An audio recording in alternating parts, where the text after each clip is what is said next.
مضل له ومن يضلل فلا هادي له وأشهد أن لا إله إلا الله وحده لا شريك له وأشهد أن محمدا عبده ورسوله أرسله بالهدى ودين الحق ليظهره على الدين كله ولو كره المشركون.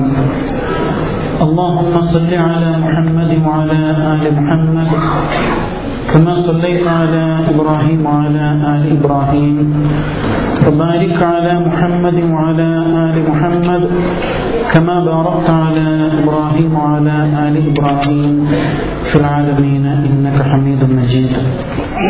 أما بعد اتقوا الله عباد الله. أعوذ بالله من الشيطان الرجيم. بسم الله الرحمن الرحيم. ونفس وما سواها فألهمها فجورها وتقواها قد أفلح من زكاها وقد خاب من دساها. صدق الله العظيم. وقال النبي صلى الله عليه وسلم: من صام رمضان إيمانا واحتسابا غفر له ما تقدم من ذنبه. സ്നേഹമുള്ള സഹോദരന്മാരെ, സഹോദരിമാരെ,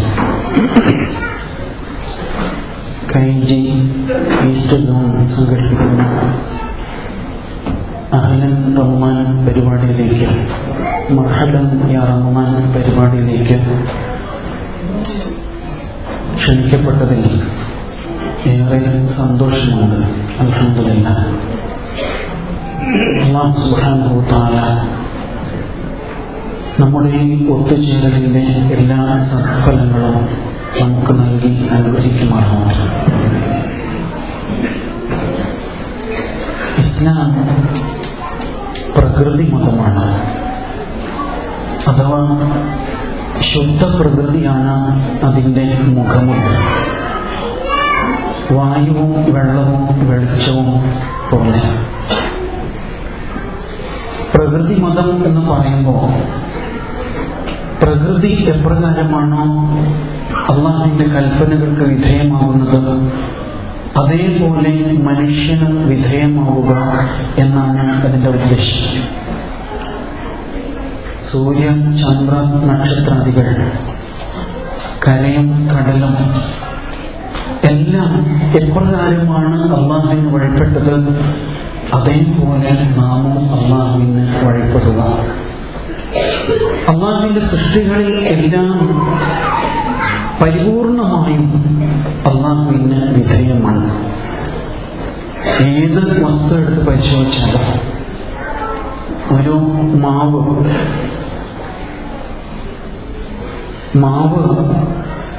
നമുക്ക് മാമ്പഴം നൽകുന്നു, മാവ് തണൽ നൽകുന്നു, മാവ് തടിമരം നൽകുന്നു, മാവിന്റെ കുഞ്ഞുങ്ങളെ നൽകുന്നു. മാവ് വേര് മുതൽ ഇല വരെ പൂർണ്ണമായും മാവ് തന്നെയാണ്. ആ മാവിന്റെ ഏത് അംശം നാം ലാബിൽ കൊണ്ടുപോയി ടെസ്റ്റ് ചെയ്താലും ഉത്തരം മാവ് എന്ന് തന്നെയായിരിക്കും. ഇന്നേ വരെ മാവിൽ ചക്ക ഉണ്ടായിട്ടില്ല. കാരണം അല്ലാഹു സുബ്ഹാനഹു വ തആല ആദ്യത്തെ മാവിൻ തൈയിനോട് പറഞ്ഞത്, നീ മാവായിട്ട് എന്റെ കൽപ്പന അനുസരിച്ച് ജനങ്ങളെ സേവിക്കുക എന്നുള്ളതാണ്. ഇതിനാണ് ശുദ്ധ പ്രകൃതി എന്ന് പറയുക. കലർപ്പില്ലാത്ത വിധം തന്റെ സൃഷ്ടാവിന് വഴിപ്പെട്ടുകൊണ്ട് ജീവിതം സമർപ്പിക്കുക എന്നതാണ് ശുദ്ധ പ്രകൃതി. അല്ലാഹു സുബ്ഹാനഹു വ തആല നമ്മിൽ നിന്ന് ആവശ്യപ്പെടുന്നതും പ്രതീക്ഷിക്കുന്നതും ഇതേ ശുദ്ധ പ്രകൃതിയാണ്. അതുകൊണ്ടാണ് പടച്ച തമ്പുരാൻ നമുക്ക് നിശ്ചയിച്ചു തന്ന ഇബാദത്തുകളെ പ്രകൃതിയുമായിട്ട് ബന്ധിപ്പിച്ച് പരിചയപ്പെടുത്തുന്നതും പരിശീലിപ്പിക്കുന്നതും. ഇബാദത്തുകൾ പ്രകൃതിയോട് ഏറെ ചേർന്ന് നിൽക്കുന്നു. നമസ്കാരത്തിന്റെ സമയം നിർണയിക്കപ്പെട്ടിരിക്കുന്നത് സൂര്യന്റെ ചലനത്തെ അടിസ്ഥാനപ്പെടുത്തിയാണ്. ഇന്ന സ്വലാത്ത കാനത് അലൽ മുഅ്മിനീന കിതാബൻ മൗഖൂത. നമസ്കാരം വിശ്വാസികൾക്ക് സമയബന്ധിതമായ നിർബന്ധ കർമ്മമാണ്. നമസ്കാരത്തിന്റെ സമയം നിർണയിക്കുന്നത് സൂര്യനെ അടിസ്ഥാനപ്പെടുത്തിയാണ് എന്ന് കാണാം. അങ്ങനെയാണ് നാം മുൻകൂട്ടി കലണ്ടറുകളിൽ നമസ്കാര സമയം രേഖപ്പെടുത്തുന്നത്. കാരണം സൂര്യൻ പൂർണ്ണമായും അല്ലാഹുവിന്റെ പ്രകൃതിക്ക് വിധേയമായിട്ടാണ് നിലകൊള്ളുന്നത്. സൂര്യൻ ഇന്നേ വരെ സമരം ചെയ്തിട്ടില്ല. നമ്മുടെ നാട്ടിൽ ഇടയ്ക്കിടെ ഹർത്താൽ ഉണ്ടാകുന്നു. നാളെ ഞാൻ ഉദിക്കില്ല എന്ന് സൂര്യൻ പറഞ്ഞില്ല ഇന്നേ വരെ. അങ്ങനെ സംഭവിക്കും ഒരു നാൾ, അന്ന് ഖിയാമത്തായിരിക്കും എന്ന് ഖുർആൻ പറയുന്നുണ്ട്. ഈ ശുദ്ധ പ്രകൃതി സൂര്യനെ നോക്കിയിട്ട് നമസ്കാരത്തിന്റെ സമയം നമ്മെ പഠിപ്പിക്കുമ്പോൾ അതേപോലെ നീയും അല്ലാഹുവിന് വിധേയനാകൂ, മുസ്ലിമാകൂ എന്ന് അല്ലാഹു പറയാണ്. ഇതേപോലെ നേരത്തെ ഇവിടെ അവതരിപ്പിക്കപ്പെട്ട സക്കാത്തിൽ കാർഷിക വിളകളെ കുറിച്ച് പറയുന്നുണ്ട്. കാർഷിക വിളകളുടെ സക്കാത്ത് നൽകേണ്ടത് വിളവെടുപ്പ് ദിനത്തിനാണ്. യൗമ ഹസാദി, വിളവെടുപ്പ് ദിനത്തിൽ പ്രകൃതിയുമായി ബന്ധിപ്പിച്ചുകൊണ്ട് അതിനെ പഠിപ്പിക്കാൻ. അതേപോലെ ഹജ്ജിന്റെ സമയം ചന്ദ്രനെ നോക്കിയിട്ടാണ് നിർണയിക്കപ്പെടുന്നത്.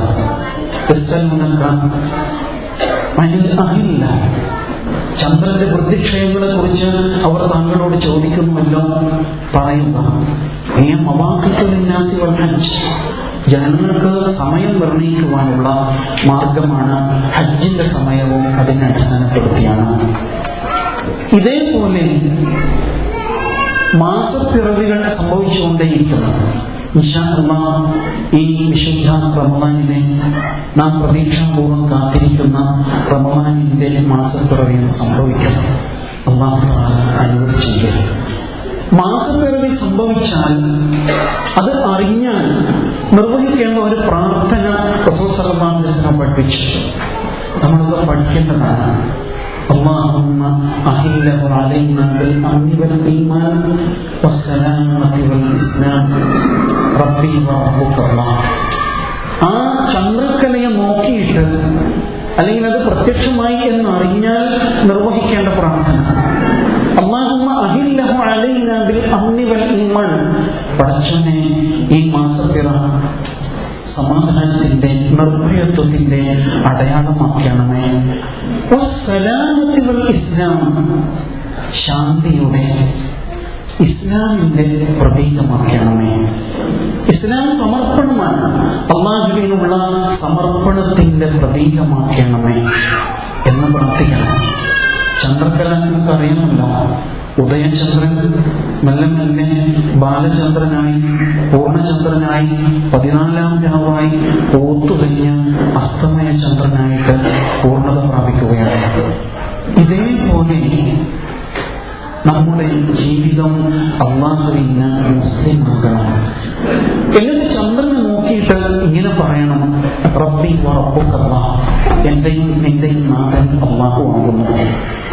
ഇങ്ങനെ ഇബാദത്തുകളെ അല്ലാഹു സുബ്ഹാനഹു വ തആല പ്രകൃതിയിലെ ചില ചിഹ്നങ്ങളുമായിട്ട് അടയാളങ്ങളുമായി ബന്ധിപ്പിച്ചത് മനുഷ്യ നീയും ഇതേപോലെ മുസ്ലിമാകൂ, ഇതേപോലെ അല്ലാഹുവിന് വഴിപ്പെടൂ എന്ന് പഠിപ്പിക്കാൻ വേണ്ടിയിട്ടാണ്. ആ ഒരു മാസത്തിലെയാണ് നാം ഇപ്പോൾ പ്രതീക്ഷിച്ചുകൊണ്ടേയിരിക്കുന്നത്. തീർച്ചയായും അത് ഒരു ലോകാത്ഭുതം തന്നെയായിരിക്കും. കാരണം ആകാശത്തിന്റെ ഏതോ ഒരു കോണിൽ ഒരു അമ്പിളിക്കേറ് പ്രത്യക്ഷമാകുമ്പോൾ ലോക ജനസംഖ്യയുടെ 4/1 വരുന്ന വലിയ ഒരു ജനവിഭാഗം അവരുടെ ജീവിതത്തെ മാറ്റി പണിയുകയാണ്.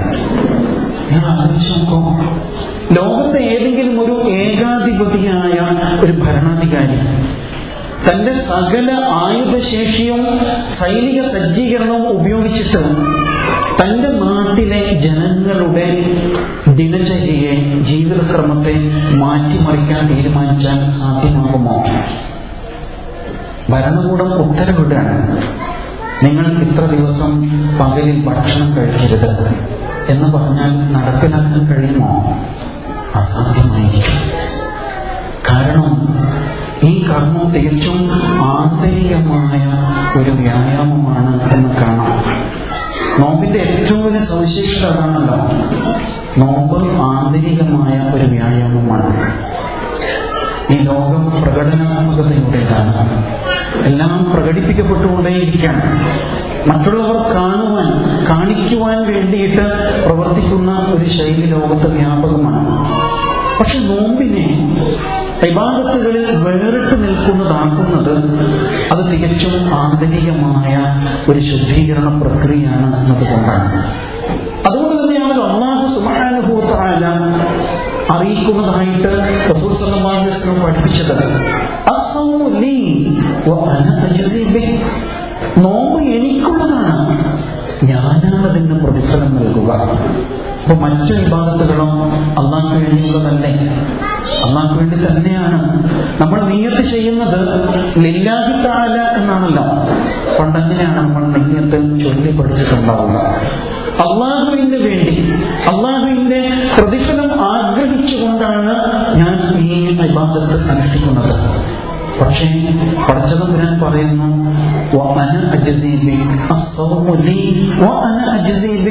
നോമ്പ് അത് എനിക്കുള്ളതാണ്, ഞാനാണ് അതിന്റെ പ്രതിഫലം നൽകുക എന്ന് പറയുമ്പോൾ നോമ്പിന്റെ ഒരു അംശവും നഷ്ടപ്പെട്ടു പോകുന്നില്ല എന്നൊരാശയം അതിലുണ്ട്.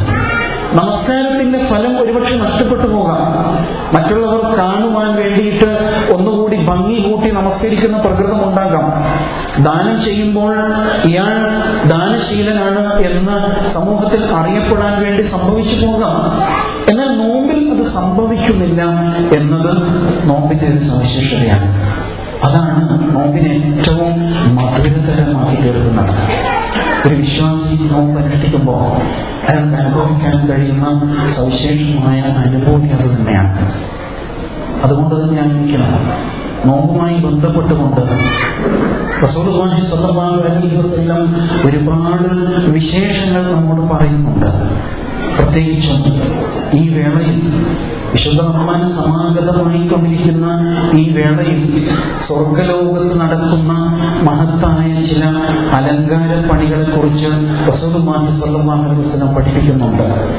ഒരു വർഷം ആരംഭിക്കുന്നത് മുതൽ ആ വർഷത്തെ റമളാൻ സമാഗതമാകുന്നത് വരെ സ്വർഗലോകത്ത് പലതരത്തിലുള്ള അലങ്കാര തുന്നലുകളും നടന്നുകൊണ്ടേയിരിക്കുന്നു അത്രേ. എന്നിട്ട് ആ റമളാനിന്റെ ആദ്യ പകൽ സംഭവിക്കുമ്പോൾ അന്ന് സ്വർഗലോകത്ത് ഒരു ഇളം തെന്നൽ അടിച്ചു വീശുമത്രേ.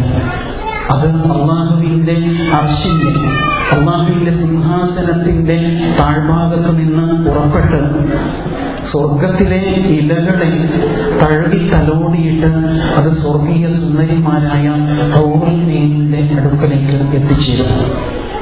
അങ്ങനെ ഹൗറുൽ ഈനിനെ ഈ മന്ദമാരുതൻ തഴുകി തലോടുമ്പോ ഹൗറുൽ ഈൻ അള്ളാഹുവോട് പറയുമത്രേ, പടച്ചവനെ, നിന്റെ അടിമകളെ ഞങ്ങൾക്ക് നീ ഇണയാക്കി തരണമേ.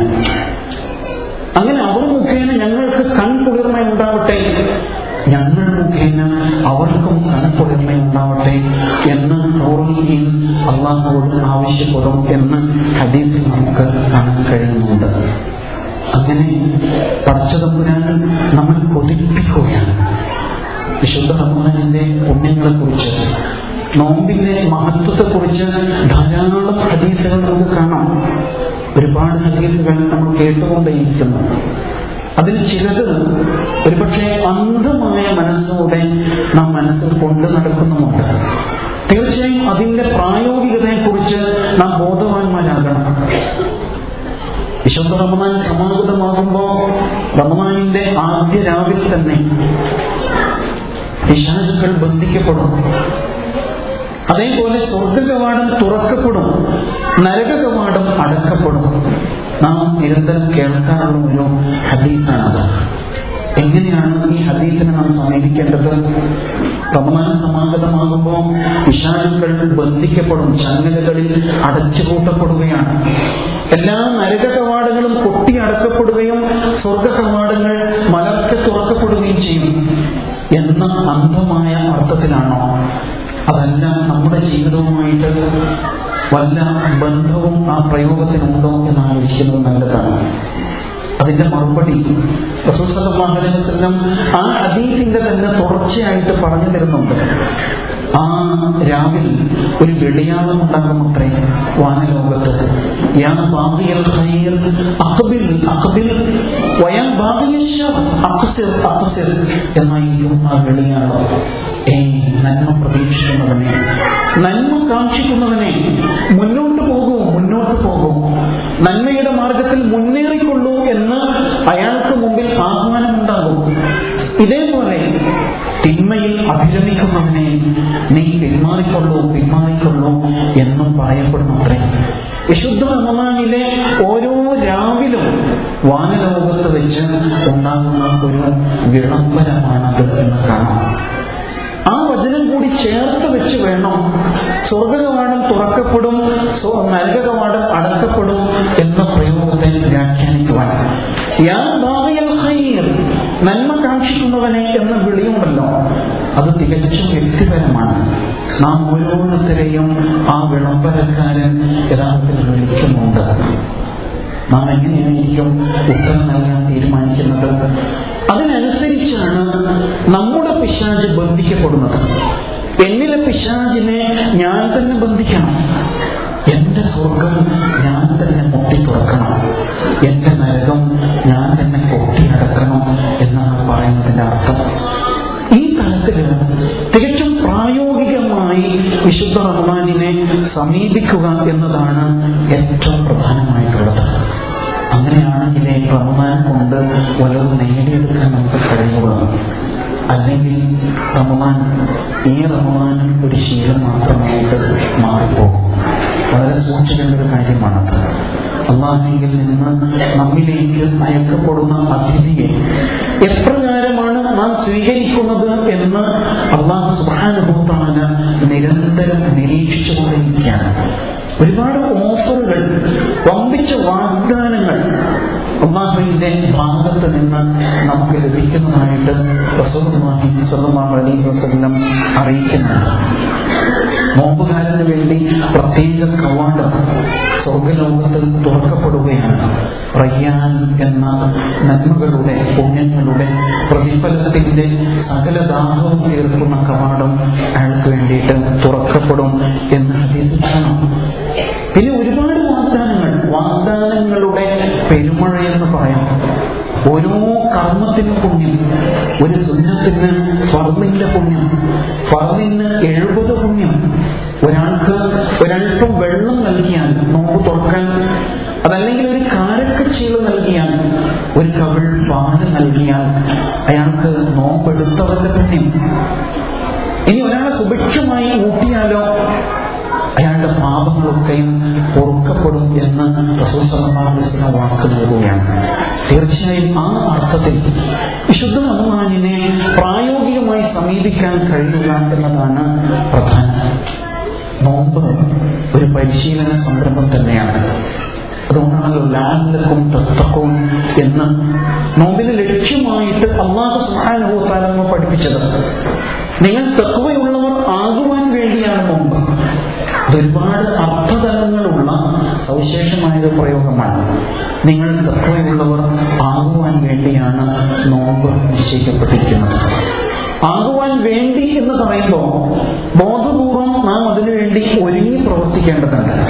കേവലം പട്ടിണി കിടക്കുക എന്നതുകൊണ്ട് അത് സാധ്യമാകുമോ? ഇല്ല എന്ന് റസൂൽ സല്ലല്ലാഹു അലൈഹി വസല്ലം പഠിപ്പിക്കുന്നു. മൻ ലം യദഅ ഖൗല സൂരി വൽ അമല ബിഹി, അനാവശ്യമായ വാക്കും പ്രവൃത്തിയും ഒരാൾ ഉപേക്ഷിക്കുന്നില്ലെങ്കിൽ ഫലൈസ ലില്ലാഹി ഹാജത്തുൻ ഫീ അൻ യദഅ തഅമഹു വശറാബഹു, വെറുതെ എന്തിനാ പട്ടിണി കിടക്കുന്നത് എന്നാണ് റസൂലുള്ളാഹിയുടെ ചോദ്യം. ശീലങ്ങളിൽ മാറ്റം വരുത്തുവാൻ നോമ്പ് പ്രയോജനപ്പെടുന്നില്ലെങ്കിൽ പ്രത്യേകിച്ച് ഒന്നും സംഭവിക്കുകയില്ല എന്നർത്ഥം. വളരെ ബോധപൂർവം നമ്മുടെ ജീവിതത്തെ ഒരു വിശകലനത്തിന് വിധേയമാക്കാൻ നമുക്ക് കഴിയണം.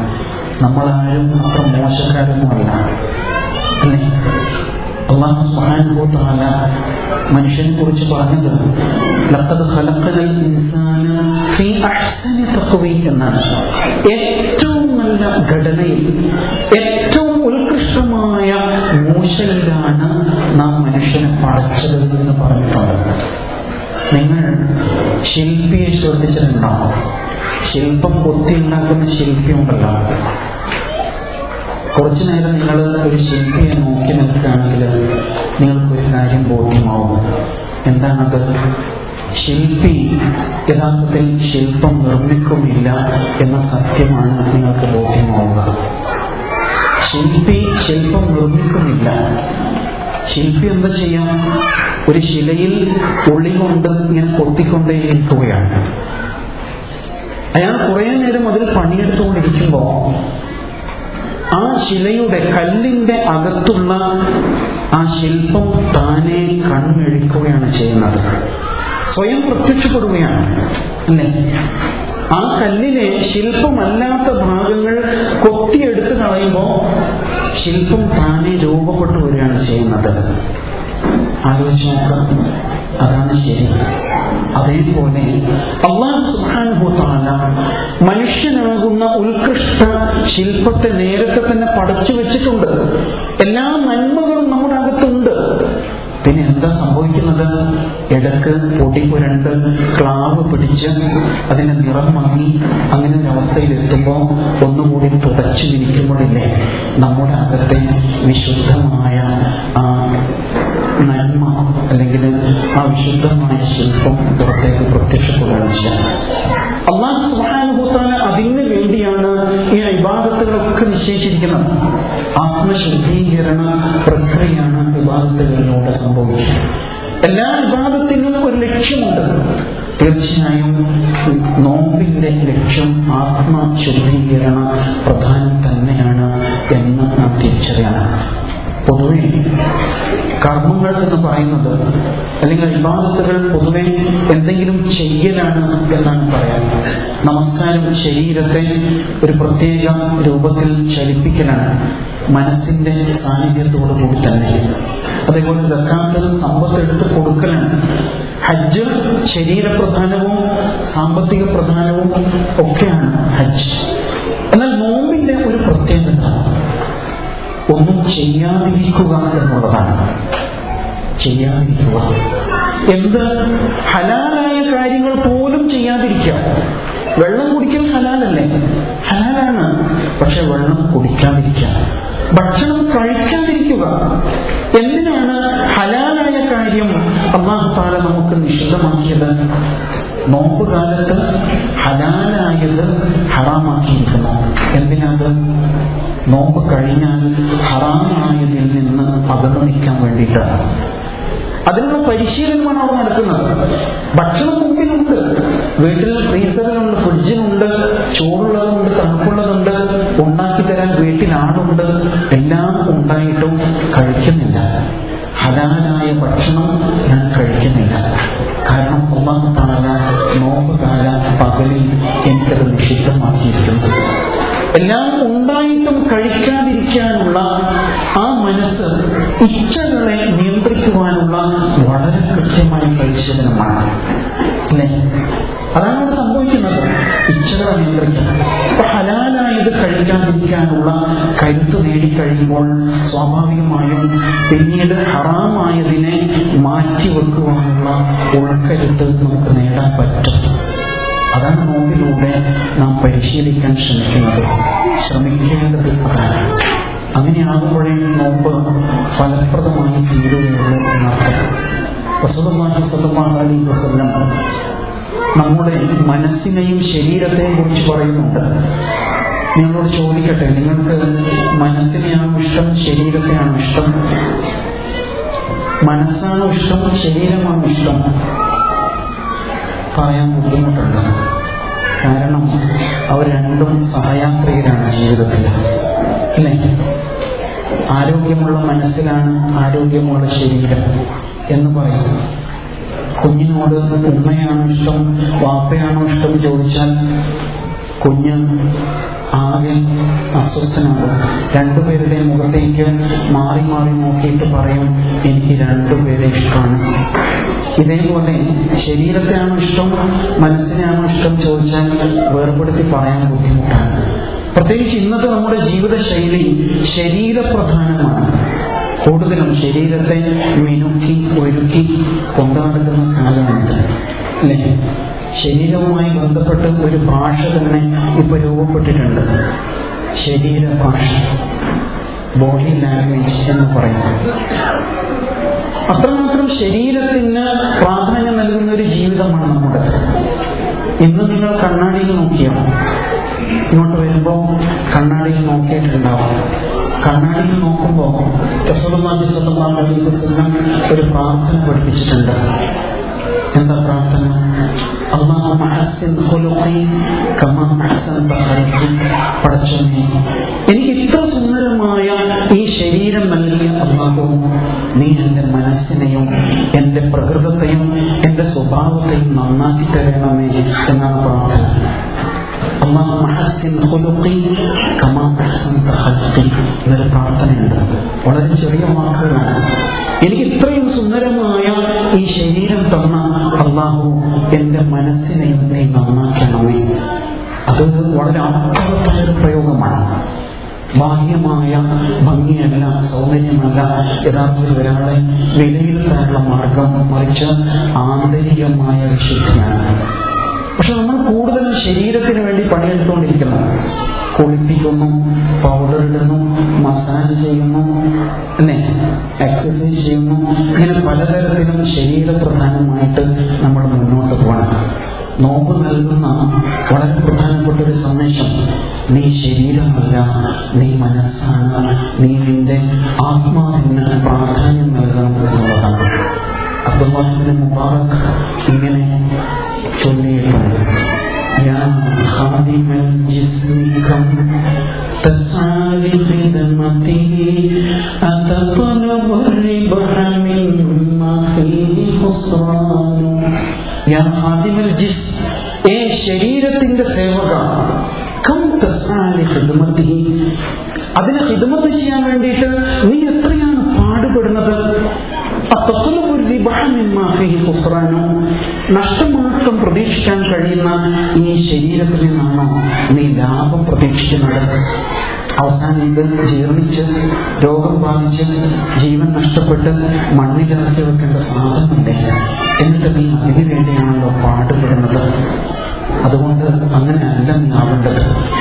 أكمل على النفس واستكمل فضائلها وأنت بالنفس لا بالجسم إنسان.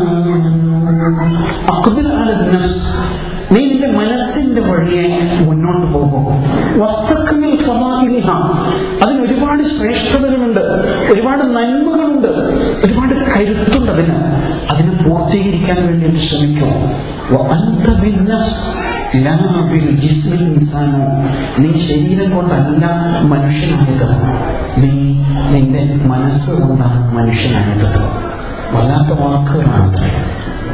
ഒരു ദിവസം നോമ്പെടുക്കുമ്പോഴേക്കും ശരീരത്തിന്റെ കോലം മാറിപ്പോയി, അല്ലെ? മുഖത്ത് ചൊടിയോ വീണ പോലെ, പഴയ പോലെ എഴുന്നേറ്റ് നടക്കാൻ പറ്റുന്നില്ല. വൈകുന്നേരമൊക്കെ ആവുമ്പോൾ ആകെ അസ്വസ്ഥതയും ബേജാറും, ആരെങ്കിലും എന്തെങ്കിലും പറയുമ്പോൾ തന്നെ ദേഷ്യപ്പെട്ടു പോവാം. ഇങ്ങനെ വല്ലാത്തൊരവസ്ഥയിലേക്ക് മാറാണ്. ശരീരം അത്ര ഉണ്ടാവുള്ളൂ. പക്ഷെ അതേ സമയത്ത് ആ ശരീരത്തിനപ്പുറത്ത് മനസ്സിനെ കണ്ടെടുക്കുകയാണെങ്കിലോ നമുക്ക് ഒരുപാട് മുന്നോട്ട് പോകാൻ കഴിയും, ഒരുപാട് മുന്നോട്ട് പോകാം. ആ നിലക്ക് മനസ്സിന്റെ കരുത്ത് തിരിച്ചറിഞ്ഞ് പ്രയോജനപ്പെടുത്താൻ കഴിയുമ്പോഴാണ് നോമ്പ് ആ അർത്ഥത്തിൽ അല്ലാഹുവിങ്കൽ സ്വീകാര്യമാകുന്നത്. പഴയതുപോലെ അല്ല ലോകം. ഭൗതിക സംവിധാനങ്ങൾ വർദ്ധിക്കുന്തോറും നമ്മുടെ പരീക്ഷണങ്ങളും വല്ലാതെ കൂടിക്കൊണ്ടിരിക്കുകയാണ്. അങ്ങനെയല്ലേ? വളരെ ശരിയാണ്. ശിക്ഷകൾക്ക് വഴിപ്പെട്ടു പോകാനുള്ള എല്ലാ സാഹചര്യങ്ങളും സ്വന്തം കൈപ്പിടിയിൽ തന്നെ ഉള്ള കാലത്താണ് നമ്മൾ ജീവിച്ചുകൊണ്ടിരിക്കുന്നത്. റസൂൽ സല്ലല്ലാഹു അലൈഹി വസല്ലം സുന്ദരമായ ഒരു ഉപമയിലൂടെ നമ്മുടെ ശരീരത്തിന്റെ ദുരുപയോഗത്തെ കുറിച്ച് പറഞ്ഞിട്ടുണ്ട്. നിങ്ങൾ തെരുവ് കച്ചവടക്കാരെ ശ്രദ്ധിച്ചിട്ടില്ലേ? തെരുവ് കച്ചവടക്കാരൻ അയാളുടെ കച്ചവട ചരക്ക് തലയിലേറ്റിയിട്ട് ഇങ്ങനെ വേണോ വേണോ എന്ന് വിളിച്ചുകൊണ്ട് തെരുവിലൂടെ നടക്കുന്നത് കാണാം, അല്ലേ? അങ്ങനെ വൈകുന്നേരം വരെ അയാൾ വിൽപ്പന നടത്തും. എന്നിട്ട് അവസാനം അയാൾ കിട്ടിയ കാശൊക്കെ ഒരുമിച്ച് കൂട്ടിയിട്ട് എണ്ണി നോക്കും, ലാഭമോ നഷ്ടമോ. യഥാർത്ഥത്തിൽ ഇത് തന്നെയാണ് നാം നമ്മോട് ചെയ്തുകൊണ്ടിരിക്കുന്നത്. നാം കാലത്ത് നമ്മുടെ ശരീരവുമായിട്ട് തെരുവിലേക്ക് ഇറങ്ങാൻ, എന്നിട്ട് സ്വന്തത്തെ വിൽപ്പന നടത്തുകയാണ്. എന്നിട്ടോ ഒന്നുകിൽ അയാൾ സ്വന്തത്തെ രക്ഷപ്പെടുത്തുന്നു, അല്ലെങ്കിൽ ശിക്ഷിക്കുന്നു. ഒന്നുകിൽ ലാഭം അല്ലെങ്കിൽ നഷ്ടം. പുറത്തിറങ്ങുമ്പോൾ നമ്മുടെ പഞ്ചേന്ദ്രിയങ്ങളിലൂടെ നാം അനുഭവിക്കുന്ന നന്മകളും തിന്മകളും ഒരുമിച്ച് കൂട്ടുമ്പോൾ നമുക്കത് ബോധ്യമാവും. കാണുന്ന കാഴ്ചകൾ ഇന്ന് പുറത്തിറങ്ങേണ്ടതില്ല, എല്ലാം വീട്ടിനകത്ത് തന്നെ ഉണ്ട്, അല്ലെ? നേരത്തെ പുറത്തിറങ്ങി ചെയ്ത കാര്യങ്ങളൊക്കെ ഇപ്പൊ അകത്താണുള്ളത്. നേരത്തെ നമ്മൾ വെളിക്ക് പോകുമായിരുന്നു, ഇപ്പൊ നമ്മൾ അകത്തോട്ടാണ് അത്തരം ആവശ്യങ്ങൾക്ക് കയറി വരുന്നത്. നേരത്തെ നമ്മൾ അകത്ത് ഭക്ഷണം കഴിച്ചിരുന്നു, ഇന്ന് നമ്മൾ ഭക്ഷണത്തിന് പുറത്തേക്കാണ് പോയിക്കൊണ്ടിരിക്കുന്നത്, ഫാസ്റ്റ് ഫുഡിലേക്ക്. തീർച്ചയായും ഈ ഒരു അവസ്ഥയുണ്ടല്ലോ, നമ്മൾ മൊബൈലിലേക്ക് അല്ലെങ്കിൽ തെറ്റായ ഒരു ദൃശ്യത്തിലേക്ക് ഇങ്ങനെ നോക്കുമ്പോൾ അവിടെ ഒരു കച്ചവടം നടക്കുകയാണ് ശരിക്കും. റസൂൽ സല്ലല്ലാഹു അലൈഹി വസല്ലം അങ്ങനെ പഠിപ്പിക്കുന്നത്. ഒരു തെറ്റായ ഒരു ചിത്രത്തിലേക്ക് നമ്മുടെ കണ്ണ് പതിയുമ്പോൾ അവിടെ ഒരു ഇടപാട് നടന്നു. എന്താ ഇടപാട്? പൈശാചിക പ്രേരണയാൽ അവിടെ ഒരു ഇടപാട് നടക്കുകയാണ്. തീർച്ചയായും അത് നമുക്ക് ലാഭകരമല്ല, നഷ്ടകരമായിരിക്കും. അങ്ങനെ കുറെ ഇടപാടുകൾ നടത്തിയിട്ട് വൈകുന്നേരം എടുത്ത് മൊത്തം ഒരു പ്രോഫിറ്റ് ആൻഡ് ലോസ് അക്കൗണ്ട് തയ്യാറാക്കിയാലോ ലാഭമോ നഷ്ടമോ എന്തായിരിക്കും? അവിടെയാണ് മനസ്സിനെ ഉപയോഗപ്പെടുത്തിയിട്ട് ശരീരത്തിന്റെ ഇച്ഛകളെ നിയന്ത്രിക്കാൻ ശ്രമിക്കണം എന്ന് പറയുന്നത്. നോമ്പിലൂടെ തീർച്ചയായും നാം പരിശീലിച്ച് നേടേണ്ടത് ഇതാണ്. അങ്ങനെ ഒരു ലക്ഷ്യം നമുക്കുണ്ടാവണം. അറിയാതെ നമ്മൾ പലതിനും അടിമപ്പെട്ടു പോകുന്ന കാലമാണ്. പറഞ്ഞല്ലോ, പലതരത്തിലുള്ള അഡിക്ഷൻ. അതിൽ നിന്ന് സ്വയം മോചിതരാകുവാനുള്ള ബോധപൂർവമായ ശ്രമം ഉണ്ടാവണം. ചിലരെങ്കിലും നോമ്പ് തുറന്നു കഴിഞ്ഞാൽ ഉടനെ തീ കൊളുത്തുന്നവരാണ്. ഈത്തപ്പഴം കഴിച്ച് വെള്ളം കഴിച്ചു കഴിഞ്ഞാൽ ഉടനെ തീ കൊടുക്കാണ്, വലിക്കാൻ വേണ്ടിയിട്ട്, സിഗരറ്റ് വലിക്കാൻ വേണ്ടിയിട്ട്, അല്ലേ? അവരുടെ ഇച്ഛാശക്തി എത്ര ദുർബലമായിരിക്കും. എത്ര കാലമായി നോമ്പെടുക്കുന്നു, പക്ഷെ ഇതേവരെ ആ ശീലത്തിൽ നിന്ന് പിറകോട്ട് പോകാൻ കഴിയുന്നില്ലെങ്കിൽ അവർ സഹതാപം അർഹിക്കുന്നവരാണ്. മെല്ലെ മെല്ലെ മുന്നോട്ട് പോയിട്ട് അതിനെ അവസാനിപ്പിച്ച് കളയുവാൻ ഈ നോമ്പ് അയാൾക്ക് പ്രയോജനപ്പെടുന്നില്ലെങ്കിൽ പിന്നെ എന്തായിരിക്കും അയാൾ നോമ്പിലൂടെ നേടിയെടുക്കുന്നത്? പ്രത്യേകിച്ചൊന്നും നേടുന്നില്ല. നോമ്പ് ഒരു പരിശീലന സംരംഭമാണ്. എന്ന നിലക്ക് നോമ്പിനെ സമീപിക്കുമ്പോൾ ഒരു മാസക്കാലത്തെ കൃത്യമായ ഒരു ട്രെയിനിങ് പ്രോഗ്രാമാണ് നോമ്പ്.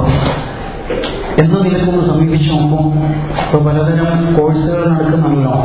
ഇൻ സർവീസ് കോഴ്സ്, നമ്മൾ ജോലിയിൽ കൂടുതൽ എക്സ്പേർട്ട് ആകാൻ വേണ്ടിയിട്ടാണ് അത്തരം കോഴ്സുകൾ. എന്നപോലെ വർഷത്തിലൊരിക്കൽ അള്ളാഹുവിനെ സമർപ്പിച്ച ഒരാൾ കൂടുതലായി അള്ളാഹുവിന് മുമ്പിൽ ഉന്മുഖനാകുവാൻ, സമർപ്പിതനാകുവാൻ വേണ്ടിയിട്ട് അള്ളാഹു താല നടത്തുന്ന ഒരു കോഴ്സായിട്ട് നോമ്പിനെ കണ്ടുകൂടെ? അങ്ങനെയാണ് യഥാർത്ഥത്തിൽ കാണേണ്ടത്. പക്ഷെ നമ്മിലൂടെ 10, 20, 30 നോമ്പുകൾ കടന്നുപോയി, പ്രത്യേകിച്ച് ഒന്നും സംഭവിക്കാത്ത കേവലം ശീലങ്ങളായ നോമ്പുകൾ. അങ്ങനെ വരുമ്പോൾ മാറ്റം ഉണ്ടാവില്ല.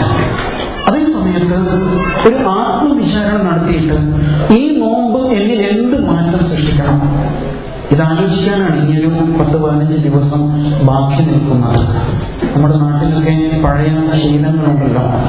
ഷാബാൻ 15 ബറാത്ത് രാവ് എന്ന പേരിൽ ചില പരിപാടികളൊക്കെ നടക്കും. അതിന്റെ ആധികാരികത മറ്റൊരു പ്രശ്നമാണ്. എന്തായാലും വീടൊക്കെ ഒന്ന് കഴുകി തുടച്ച് വൃത്തിയാക്കി നോമ്പിനെ സ്വാഗതം ചെയ്യാൻ വേണ്ടിയുള്ളൊരു ഒരുക്കം അതിന്റെ പിന്നിൽ നമുക്ക് കാണാൻ പറ്റും. എന്ന പോലെ നമ്മുടെ മനസ്സിനകത്ത് കയറിയിട്ട് ഒന്ന് പരിശോധിച്ച് നോക്കണം, ഞാൻ എവിടെ നിൽക്കുന്നു, എന്നിൽ ഇനി എന്ത് മാറ്റമാണ് ഉണ്ടാവേണ്ടത്. ഒരു പൂർണ്ണ മുഅ്മിനായി തീരുവാൻ നേരത്തെ പറഞ്ഞ പോലെ 14-ാം രാവ് പോലെ പൂത്തുലയുന്ന ചന്ദ്രനെ പോലെ മനസ്സിൽ ഈമാൻ വെട്ടിത്തിളങ്ങുന്ന ഒരവസ്ഥ ഉണ്ടാകണമെങ്കിൽ ഇനി ഞാൻ എന്ത് മാറ്റം വരുത്തണം? ഒരാത്മവിചാരണ. അങ്ങനെ നടത്തിയാൽ മാത്രമേ നമുക്ക് നമ്മെ കണ്ടെത്താൻ കഴിയുള്ളൂ. നമ്മൾ ഉമ്മയും വാപ്പയാണെങ്കിൽ നമ്മുടെ വീട്ടിൽ മക്കളോട് നമ്മൾ പലതരത്തിൽ പെരുമാറുന്നുണ്ടാവും. ആ പെരുമാറ്റങ്ങളിൽ സംഭവിക്കുന്ന വൈകല്യങ്ങൾ തിരിച്ചറിയാൻ ബുദ്ധിമുട്ടാണ്. കാരണം മക്കൾ എന്താ കരുതുക, ഉമ്മ അങ്ങനെയാണ് സംസാരിക്കുക, എപ്പോഴിങ്ങനെ ദേഷ്യപ്പെട്ടുകൊണ്ടിരിക്കും, മക്കളെ ശപിച്ചുകൊണ്ടിരിക്കും, അല്ലെ? അങ്ങനെയൊക്കെ ഉണ്ടാവും ചിലര്. അല്ലെങ്കിൽ കുത്തുവാക്ക് പറയും, അല്ലെങ്കിൽ അസഭ്യം പറഞ്ഞുകളെ മക്കളുടെ മുമ്പിൽ ദേഷ്യപ്പെടുന്നു. പക്ഷെ ഉമ്മയ്ക്ക് തിരിച്ചറിയാൻ കഴിയുന്നില്ല, ഞാൻ അബദ്ധമാണ് പറയുന്നത്. ഉമ്മയെ തിരുത്താൻ ശ്രമിച്ചാൽ നീ എന്നെ പഠിപ്പിക്കേണ്ടെന്നാണ് ഉമ്മ മക്കളോട് പറയുന്നത്. ഞാൻ അങ്ങനെയൊക്കെ പറയും, നീ എന്റെ കുഞ്ഞല്ലേ എന്ന് കുട്ടിയോട് പലപ്പോഴും ഉമ്മ കയർക്കുന്നുണ്ടാവും. പക്ഷെ നമ്മൾ മാറി നിന്ന് ആലോചിക്കണം, എന്റെ സംസാരത്തിൽ വൈകല്യമുണ്ടോ, എന്റെ പെരുമാറ്റം ഞാൻ ഇനി തിരുത്തേണ്ടതുണ്ടോ എന്ന് ആലോചിക്കേണ്ടി വരും. അങ്ങനെ ആലോചിച്ചിട്ട് മനസ്സിനകത്ത് കയറിയിട്ട് ചിന്തിച്ചാൽ നാം എവിടെ നിൽക്കുന്നു എന്ന് ബോധ്യമാവും. എന്നിട്ട് അത് നമ്മുടെ ഈ റമദാനിലെ കോഴ്സിന്റെ ഭാഗമാക്കണം. ഇൻഷാ അല്ലാഹ് ഞാൻ അനാവശ്യ സംസാരങ്ങളിൽ നിന്ന് പിന്മാറും. വേറെ ആരും അറിയണ്ട, മക്കളും അറിയേണ്ടതില്ല, ഞാൻ സ്വയം മാറുകയാണ്. അതാണ് സംഭവിക്കുന്നത്. റസൂൽ സല്ലല്ലാഹു അലൈഹി വസല്ലം അങ്ങനെ തന്നെ പരിശീലിപ്പിക്കുന്നില്ലേ? വല്ലവരും വന്ന് നിന്നെ പ്രകോപിപ്പിച്ചാൽ, ദേഷ്യപ്പെട്ട് ചൂടായി വല്ലതും പറഞ്ഞാൽ നീ പറയണം, നിന്നെ സഹോദര സഹോദരി, ഞാൻ നോമ്പുകാരനാണ്, നോമ്പുകാരിയാണ്. വാക്കിലൂടെ അല്ലെങ്കിൽ മൗനം പാലിച്ചുകൊണ്ട് അത് പ്രകടിപ്പിക്കണം എന്നുള്ളതാണ്. അത് വലിയൊരു മാറ്റമായിരിക്കും, വലിയൊരു മാറ്റമായിരിക്കും. അല്ലാഹു തആല തന്ന ഒരു അവസരമാണിത്. വേറെ ആർക്കെങ്കിലും വല്ലതും തോന്നുമോ എന്നൊന്നും ആലോചിക്കേണ്ടതില്ല. എന്റെ സ്റ്റൈൽ ഇതാണ്, എനിക്ക് മാറാനൊന്നും പറ്റില്ല എന്നല്ലല്ലോ തീരുമാനിക്കേണ്ടത്. മറിച്ച് ഇങ്ങനെ അവസരങ്ങൾ ലഭിക്കുമ്പോൾ ഈ നോമ്പോടുകൂടി ഞാൻ എന്നെ മാറ്റിയിരിക്കുന്നു എന്ന് തീരുമാനിക്കാൻ കഴിയുമ്പോൾ അത് വലിയൊരു നന്മയാവില്ലേ? അങ്ങനെ തന്നെയാണ് മാറ്റങ്ങൾ സംഭവിക്കുന്നത്. ആ നിലക്ക് ആന്തരികമായ ഒരു പരിശോധന നോവുമായി ബന്ധപ്പെട്ട് നാം ഓരോരുത്തരും നടത്തേണ്ടതുണ്ട്. അത് വളരെ പ്രധാനമാണ്. പിന്നെ നമ്മളുടെ കുറച്ചുകൂടി മുന്നോട്ട് പോകുമ്പോൾ റമദാനിൽ എന്ത് നേടണം എന്ന ചർച്ച ഇന്ന് മുതൽ നമ്മുടെ മനസ്സിൽ ഉണ്ടാവേണ്ടതുണ്ട്. അതേപോലെ തന്നെ നോമ്പിന്റെ മുന്നൊരുക്കത്തിന്റെ ഭാഗമായിട്ട് ചില കാര്യങ്ങൾ കൂടി നമ്മൾ പൂർത്തീകരിക്കേണ്ടതുണ്ട്. അതിൽ ഏറ്റവും പ്രധാനപ്പെട്ടതാണ് നമ്മുടെ ബന്ധങ്ങൾ. നമ്മുടെ ബന്ധങ്ങൾ എവിടെ നിൽക്കുന്നു? മാതാപിതാക്കളും മക്കളും തമ്മിൽ, ഇണകൾ തമ്മിൽ, സഹോദരങ്ങൾ തമ്മിൽ ബന്ധങ്ങൾ എവിടെ നിൽക്കുന്നു എന്നത് പ്രധാനമാണ്. അല്ലാഹു സുബ്ഹാനഹു വ തആല നമ്മുടെ അമൽ സ്വീകരിക്കണമെങ്കിൽ, നമുക്ക് അല്ലാഹുവുമായി ആത്മബന്ധം സ്ഥാപിക്കാൻ കഴിയണമെങ്കിൽ അല്ലാഹുവിന്റെ അടിമകളുമായുള്ള ബന്ധം നന്നാവണം. റസൂൽ സല്ലല്ലാഹു അലൈഹി വസല്ലം ഒരിക്കൽ സ്വഹാബത്തിനോട് ഇങ്ങനെ ചോദിക്കുന്നുണ്ട്, അല്ലാ അദുല്ലുക്കും ബിഅഫ്ളി മിൻ സ്വലാത്തി വസ്സകാത്തി വസ്സിയാം, നിങ്ങൾക്ക് ഞാൻ നോമ്പിനെക്കാളും നമസ്കാരത്തെക്കാളും ദാനധർമ്മത്തെക്കാളും നല്ല ഒരു കാര്യം പറഞ്ഞു തരട്ടെയോ? അതിനേക്കാളും നിങ്ങൾക്ക് ദർജ കൂടുന്ന, പദവികൾ വർദ്ധിക്കുന്ന ഒരു കാര്യം അറിയിച്ചു തരട്ടെയോ എന്ന് റസൂൽ സല്ലല്ലാഹു അലൈഹി വസല്ലം സ്വഹാബത്തിനോട് ചോദിക്കാൻ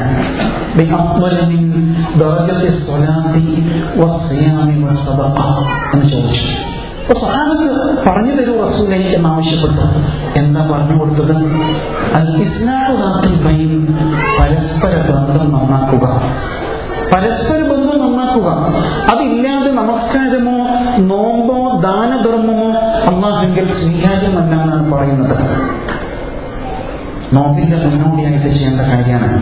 സാധാരണഗതിയിൽ നമ്മൾ ഉംറക്കോ ഹജ്ജിനോ പുറപ്പെടുമ്പോൾ ബന്ധപ്പെട്ടവരെ വിളിച്ച് അല്ലെങ്കിൽ നേരിൽ കണ്ട് പൊരുത്തം വാങ്ങിക്കും. എന്തെങ്കിലും സംഭവിച്ചു പോയിട്ടുണ്ടെങ്കിൽ പൊരുത്തപ്പെടണം എന്ന് പറയും, പ്രാർത്ഥിക്കണം എന്ന് പറയും. പക്ഷെ നോമ്പുമായി ബന്ധപ്പെട്ട് അങ്ങനെ ചെയ്യാറുണ്ടോ?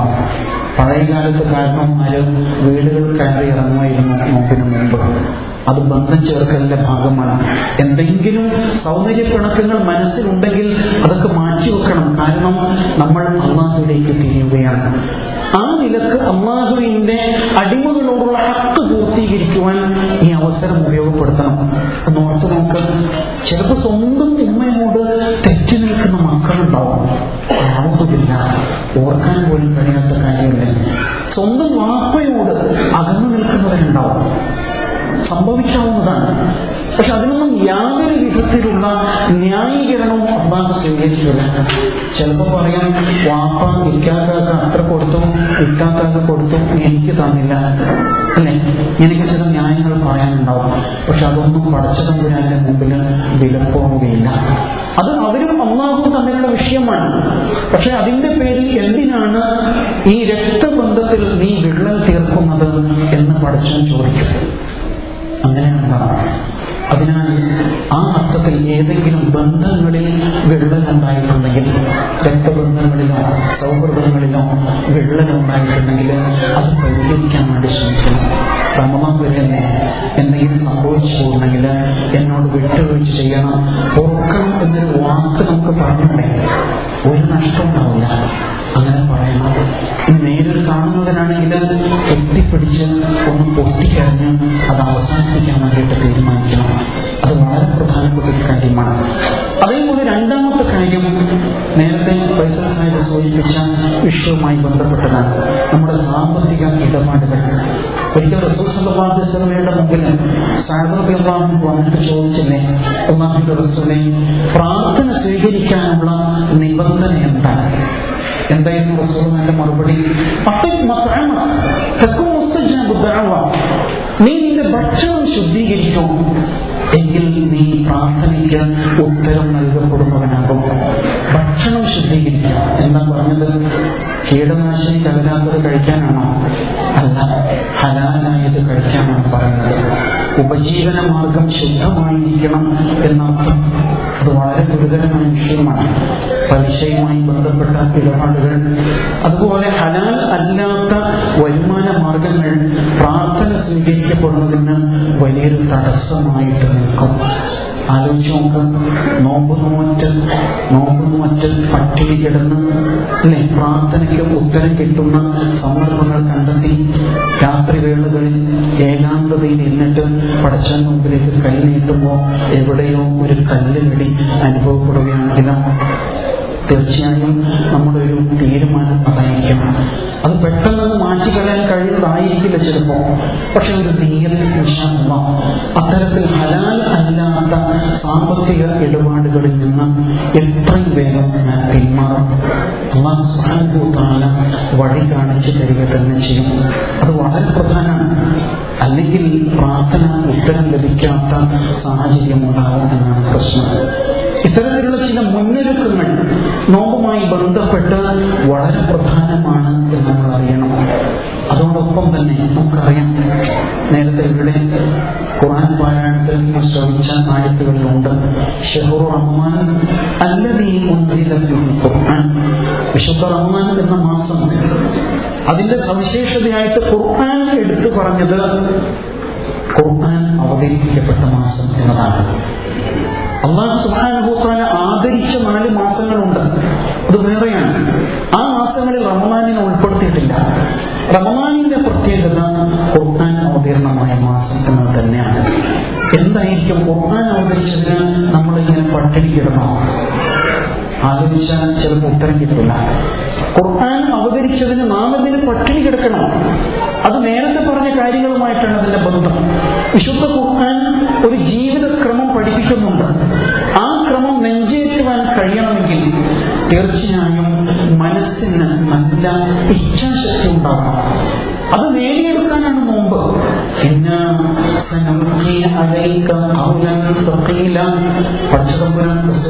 പറഞ്ഞില്ലേ, ബോംബ് വർഷിക്കും പോലെയാണ് വചനങ്ങൾ താങ്കൾക്കുമേൽ നാം വർഷിക്കുകയാണ്.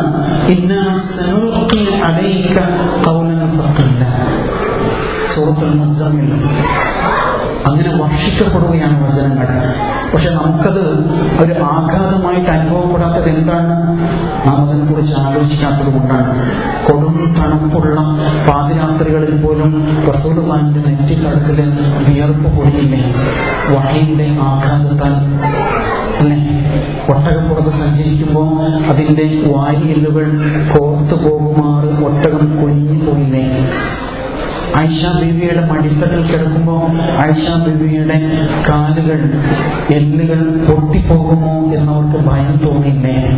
ഭാരിച്ചതാണ് വഹയ്. നമുക്കത് അനുഭവപ്പെടാത്തത് നമ്മൾ കൂടുതൽ അതിനെക്കുറിച്ച് ചിന്തിക്കാത്തത് കൊണ്ടാണ്. ആ ഭാരം താങ്ങാൻ കഴിയണമെങ്കിൽ തീർച്ചയായും നോമ്പ് പരിശീലിക്കണം. സക്കാത്ത് നൽകുമോ? വളരെ ഭാരപ്പെട്ടൊരു വചനമാണിത്. നൽകാത്ത ആളുകളെ സംബന്ധിച്ചിടത്തോളം ഗുരുതരമായി ഉൾക്കൊള്ളാൻ കഴിയാത്ത വചനമായിരിക്കും. അത് നെഞ്ചേറ്റുവാൻ സാധിക്കണമെങ്കിൽ നോമ്പിലൂടെ തന്റെ ഇച്ഛാശക്തി വർദ്ധിപ്പിക്കുവാൻ ശ്രമിക്കണം എന്നുള്ളതാണ്. ആ നിലക്ക് വിശുദ്ധ ഖുർആനിനെ ഏറ്റുവാങ്ങുവാൻ റമദാനിനെ ഉപയോഗപ്പെടുത്തണം. പാരായണത്തിൽ പരിമിതപ്പെട്ടു പോകരുത്. അതിനപ്പുറത്ത് കുറച്ചുകൂടി അർത്ഥമറിയുവാൻ, ആശയം ഉൾക്കൊള്ളുവാൻ, ഖുർആനിനെ തിലാവ ചെയ്യുവാനുള്ള ശ്രമം, ഖുർആനിനെ അനുധാവനം ചെയ്യുവാനുള്ള, പിന്തുടരുവാനുള്ള ബോധപൂർവമായ തീരുമാനം ഉണ്ടാവണം. അത് ഇല്ലെങ്കിൽ നോമ്പ് ശൂന്യമായി പോകും എന്നാണ് മനസ്സിലാക്കേണ്ടത്. സ്വന്തമായൊരു സിലബസ് ഉണ്ടാക്കണം ഓരോ ആളും. ഖുർആൻ പാരായണത്തിന്റെ വിഷയത്തിൽ, മനഃപ്പാഠമാക്കുന്ന വിഷയത്തിൽ, അർത്ഥം ഗ്രഹിക്കുന്ന വിഷയത്തിൽ, ആശയം ഗ്രഹിക്കുന്ന വിഷയത്തിലൊക്കെ ഒരു സ്വന്തമായൊരു സിലബസ് രൂപപ്പെടുത്താൻ ശ്രമിക്കാം. അത് വളരെ പ്രയോജനപ്രദമായിരിക്കും. അതേപോലെ തന്നെ കുടുംബ യോഗം ചെയ്ത് വീട്ടിലെല്ലാവരും കൂടിയിട്ട് ഡൈനിങ് ടേബിളിന് ചുറ്റും ഇരിക്കാൻ വെറുതെ, എന്നിട്ട് പരസ്പരം ആലോചിക്കാം ഈ റമദാൻ എങ്ങനെയായിരിക്കണം. ആദ്യം വാപ്പ പറയട്ടെ, അല്ലെങ്കിൽ ഉമ്മ പറയട്ടെ, എന്റെ റമദാൻ ഇൻഷാ അല്ലാഹ് ഞാൻ ചില തീരുമാനങ്ങൾ എടുത്തിട്ടുണ്ട്. വിശുദ്ധ ഖുർആനുമായി ബന്ധപ്പെട്ട്, ഇബാദത്തുകളുമായി ബന്ധപ്പെട്ട്, സ്വഭാവ സംസ്കരണവുമായി ബന്ധപ്പെട്ട് ഞാൻ ചില തീരുമാനങ്ങൾ എടുത്തിട്ടുണ്ട്. ഉമ്മ പറയട്ടെ, വാപ്പ പറയട്ടെ, തുടർന്ന് മക്കൾ പറയട്ടെ. ആ നിലക്ക് കുടുംബത്തിലൊരു തീരുമാനം ഇൻഷാ അല്ലാഹ് കഴിയുന്നിടത്തോളം നമുക്ക് മുന്നോട്ട് പോകാൻ കഴിയുമല്ലോ. അങ്ങനെ ഒരു തീരുമാനം എടുക്കാം. വീടിന്റെ അന്തരീക്ഷം റമദാനുമായി ബന്ധപ്പെട്ട് ഒരു മാറ്റം തീർച്ചയായിട്ടും ഉണ്ടാവേണ്ടതുണ്ട്. നമസ്കാരത്തിന്റെ കാര്യത്തിലും മറ്റ് വിവാദത്തിലുള്ള വിഷയത്തിലൊക്കെ ഒരു ഇഷ്ടം ഉണ്ടാവണം. സ്ത്രീകൾക്ക് വീട്ടിൽ നമസ്കരിക്കാൻ ഒരു മുറി തയ്യാറാക്കണം. സൗകര്യം ഉണ്ടെങ്കിൽ അവിടെ നമസ്കാരത്തിന് സമയം എഴുതി വെക്കാം. എന്നിട്ട് കൃത്യസമയത്ത് ജമാഅത്ത് നടക്കുന്ന രീതി ഉണ്ടാവുക. പുരുഷന്മാർ പള്ളിയിൽ മാത്രമേ ജമാഅത്ത് അനുഷ്ഠിക്കുകയുള്ളൂ എന്ന് തീരുമാനിക്കാം. രാത്രി നമസ്കാരത്തിന് തീർച്ചയായും ഇന്ന സ്ഥലത്ത് എത്തിച്ചേരും എന്ന് തീരുമാനിക്കാം. അതൊക്കെ കുടുംബസമേതം തീരുമാനിക്കുമ്പോൾ നമ്മൾ ഒന്നിച്ചെടുത്ത തീരുമാനമല്ലേ എന്ന നിലയ്ക്ക് തീർച്ചയായും പരസ്പരം പ്രേരിപ്പിക്കുവാനുള്ള ഒരു പ്രചോദനം അതിലുണ്ടാകും എന്നുള്ളതാണ്. അങ്ങനെ ഒരു ശ്രമം തീർച്ചയായും പ്രയോജനപ്പെടും എന്ന കാര്യത്തിൽ യാതൊരു സംശയമില്ല. അതേപോലെ തന്നെ നോമ്പിന് വ്യത്യസ്തമായ തലങ്ങളുണ്ട്. വ്യത്യസ്തമായ തലങ്ങൾ അല്ലാഹു സുബ്ഹാനഹു വ തആല യുക്തിമാനായ അല്ലാഹു നമ്മെ പഠിപ്പിക്കുന്നുണ്ട് എന്നുള്ളതാണ്. അതിൽ പ്രധാനമാണ് റസൂൽ സല്ലല്ലാഹു അലൈഹി വസല്ലം പഠിപ്പിച്ച നോമ്പ് ശഹ്റുൽ മുവാസാത്താണ്. അത് അനുകമ്പയുടെ, പരസ്പരം പങ്കുവെക്കലിന്റെ, പരസ്പരം അറിഞ്ഞു പെരുമാറുന്നതിന്റെ ഒരു മാസം കൂടിയാണ് റമദാൻ എന്നുള്ളത്. അങ്ങനെയാണല്ലോ, പകലില് നിശ്ചിത സമയം പട്ടിണി കിടക്കുമ്പോൾ ഒരുപക്ഷെ 360 ദിവസവും പട്ടിണി കിടക്കുന്ന മനുഷ്യരുണ്ട് നമുക്ക് ചുറ്റും. അവരെ കുറിച്ച് ഓർക്കുവാൻ, അവരുടെ പ്രശ്നങ്ങളിൽ ഇടപെടുവാൻ, അതിന് പരിഹാരം കാണുവാനുള്ള ഒരു മനസ്സ് നമ്മിൽ ഉണ്ടാവേണ്ടതുണ്ട്. അതേപോലെ തന്നെ സാമൂഹിക ബോധം ഉണ്ടാവുക എന്നത് വളരെ പ്രധാനമാണ്. നേരത്തെ സൂചിപ്പിച്ചതുപോലെ റമദാൻ ലോകത്തെ ഒരു ആഗോള ഗ്രാമമാക്കി മാറ്റുകയാണ് ചെയ്യുന്നത്, അല്ലെ? വിശ്വാസ സമൂഹം ഒന്നിച്ച് ഭക്ഷണം കഴിക്കുന്ന, ഒന്നിച്ച് പട്ടിണി കിടക്കുന്ന, ഒന്നിച്ച് ഉണരുന്ന, ഒന്നിച്ച് വിവാദത്തുകളിൽ മുഴുകുന്ന ആ ഒരു സാഹചര്യത്തിലേക്ക് മാറാൻ ആ ഒരു ആഗോള മനസ്സ് നമ്മിലേക്ക് രൂപപ്പെട്ടു വരാനുണ്ട്. പ്രത്യേകിച്ചും ഇന്ന് ലോകം തന്നെ ഒരു അഭയാർത്ഥി ക്യാമ്പായിട്ട് മാറിക്കൊണ്ടിരിക്കുന്ന സാഹചര്യമാണ്. അതുപോലെ പലയിടങ്ങളിലും വിചാരണ തടവുകാരും മറ്റും ഒരുപാട് അവകാശ ലംഘനങ്ങൾ, മനുഷ്യാവകാശ ലംഘനങ്ങൾ അനുഭവിച്ചുകൊണ്ടിരിക്കുന്ന കാലമാണ്. അതിനെക്കുറിച്ചൊക്കെ ഓർക്കുവാനുള്ള ഒരു സന്ദർഭം കൂടിയായിരിക്കണം നോമ്പ്. ഒന്നിച്ച് പട്ടിണി കിടക്കുമ്പോൾ പട്ടിണി കിടക്കുന്നവന്റെ പ്രയാസത്തെ കുറിച്ച് അറിയാനുള്ള ഒരു അവസരം അതിനകത്തുണ്ട്. ഇങ്ങനെ വ്യത്യസ്ത തലങ്ങളിൽ നോമ്പിനെ അറിയാൻ, ഉൾക്കൊള്ളാൻ ശ്രമിക്കേണ്ടതുണ്ട്. അതാണല്ലോ റസൂലുള്ളാഹി സ്വല്ലല്ലാഹു അലൈഹി വസല്ലമയും സ്വഹാബത്തും നടത്തിയ ധീരോദാത്തമായ ആദ്യത്തെ സത്യാസത്യ വിവേചന സംഘടനകളെന്ന് വിശേഷിപ്പിക്കുന്ന ബദർ ഇതുപോലൊരു റമദാനിൽ സംഭവിക്കാനുണ്ടായ കാരണം ആ അർത്ഥത്തിൽ തികഞ്ഞ ആത്മവീര്യം ആർജിച്ചുകൊണ്ട് അവര് രംഗത്തിറങ്ങുന്നതിന് പ്രചോദനമാകുന്നതും തന്നെയാണ്. അത്തരമൊരു സാമൂഹിക ബോധവും വികാരവും നോവുമായി ബന്ധപ്പെട്ട് നമ്മുടെ മനസ്സിലേക്ക് തീർച്ചയായിട്ടും കടന്നു വരേണ്ടതുണ്ട് എന്നുകൂടി നമ്മൾ ഓർത്തിരിക്കേണ്ടതുണ്ട്. എല്ലാറ്റിനും ഉപരിയായിട്ട് നിരന്തരമായ പ്രാർത്ഥന ഉണ്ടാവണം. പ്രാർത്ഥനയാണ് എല്ലാറ്റിന്റെയും പരിഹാരമാകും. നോമ്പിനെ കുറിച്ച് പറയുന്നതിനിടയിൽ അല്ലാഹു സുബ്ഹാനഹു വ തആല പ്രാർത്ഥന ചേർത്ത് പറയുന്നുണ്ട്.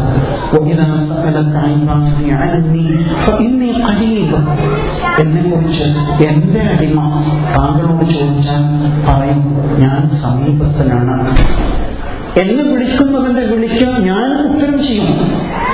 അതിനാൽ എന്നെ വിളിക്കട്ടെ, എന്നിൽ വിശ്വാസം അർപ്പിക്കട്ടെ, തീർച്ചയായും അവിടെ സന്മാർഗം പ്രാപിക്കും എന്ന് അല്ലാഹു സുബ്ഹാനഹു വ തആല നമുക്ക് വാക്ക് തന്നിരിക്കാൻ ഉപയോഗപ്പെടുത്തണം പ്രാർത്ഥനകളെ. നിങ്ങൾ ഒറ്റയ്ക്ക് ഇരിക്കാറുണ്ടോ? ഉണ്ടാവും. എപ്പോഴാണ്? സങ്കടം വരുമ്പോൾ ഒറ്റയ്ക്ക് ഇരിക്കും. അല്ലാതെ പടച്ചവന്റെ കൂടെ ഒറ്റയ്ക്ക് ഇരിക്കാറുണ്ടോ? അങ്ങനെ ഒരാളെ കുറിച്ച് റസൂൽ സല്ലല്ലാഹു അലൈഹി വസല്ലം പഠിപ്പിച്ചില്ലേ?